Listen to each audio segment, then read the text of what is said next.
Nah, pada tujuan pembelajaran pada hari ini, melalui kegiatan menyimak video teks informasi, peserta didik dapat mengidentifikasi isi informasi dari suatu teks dengan benar.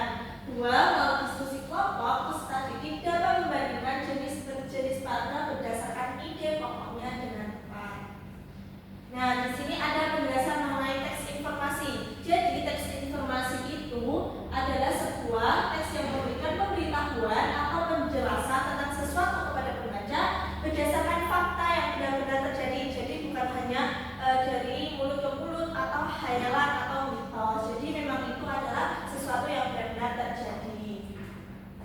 Lalu, ciri-ciri teks informasi. Nah, ini ada ceritanya itu nyata dan bisa dibuktikan kebenarannya. Yang kedua, sifat katanya itu denotatif atau dengan makna sebenarnya. Lalu ditulis berdasarkan pengamatan ataupun penelitian. Jadi teks informasi itu juga diamati dan dipelajari terlebih dahulu apakah itu benar atau tidak. Lalu menggunakan bahasa yang jelas dan mudah dipahami. Biasanya kita menggunakan bahasa Indonesia. Lalu di sini ada pengertian ide pokok. Ide pokok adalah inti pembahasan dari paragraf yang terdapat dalam kalimat utama. Nah, kalimat utama itu berisi pokok pikiran yang dijelaskan oleh kalimat penjelas, dan letak ide pokok itu biasanya di awal, biasanya dinamakan deduktif. Lalu kalau di akhir itu induktif. Lalu kalau di awal dan akhir namanya itu campuran. Nah, ini mengidentifikasi paragraf. Nah, tadi kan sudah kita penjelasan sedikit ya sebelumnya. Nah, ini paragraf deduktif itu memiliki ciri khas ide pokoknya terletak di awal paragraf. Nah,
agar kita dapat melakukan berbagai kegiatan dengan semangat.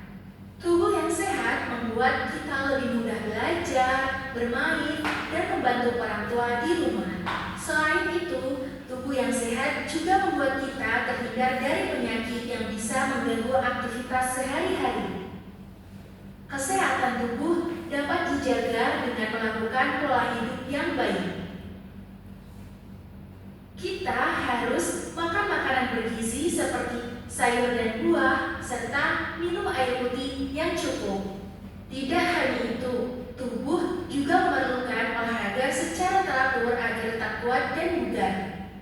Oleh karena itu, cara menjaga kesehatan tubuh adalah dengan makan sehat, berolahraga, dan istirahat yang cukup. Apabila tubuh tidak dijaga kesehatannya, kita akan mudah lelah dan terserang penyakit. Akibatnya, kegiatan belajar dan bermain menjadi terganggu. Karena itu, menjaga kesehatan tubuh perlu dilakukan setiap hari agar tubuh tetap kuat dan kita bisa beraktivitas dengan nyaman.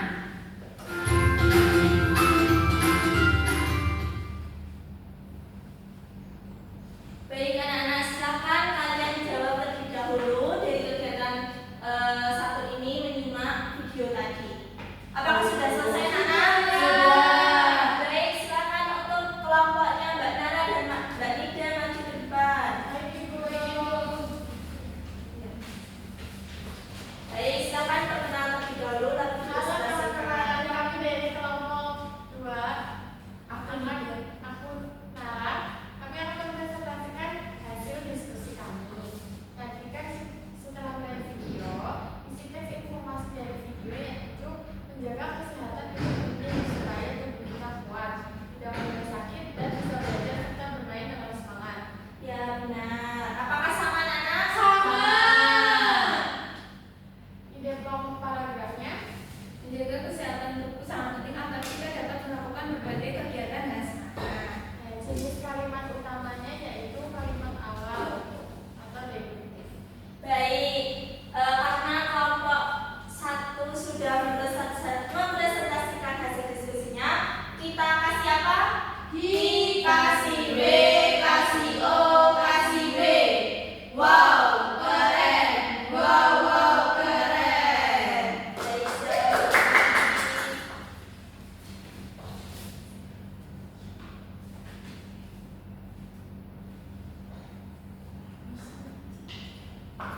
Baik, baik anak-anak, karena kita sudah mengerjakan LKM, nah Ibu ingin menguji kemampuan kalian apakah dalam memahami teks informasi dan ide pokok pada pagi hari ini. Jadi ini ada quiz ya, kita jawab bersama-sama. Baik Ibu. Baik Bu. Nah ini apa yang dimaksud dengan teks informasi? Yang mana?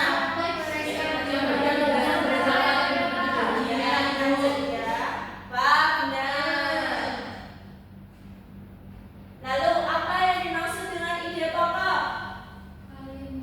Coba yang mana? Ya benar. Jadi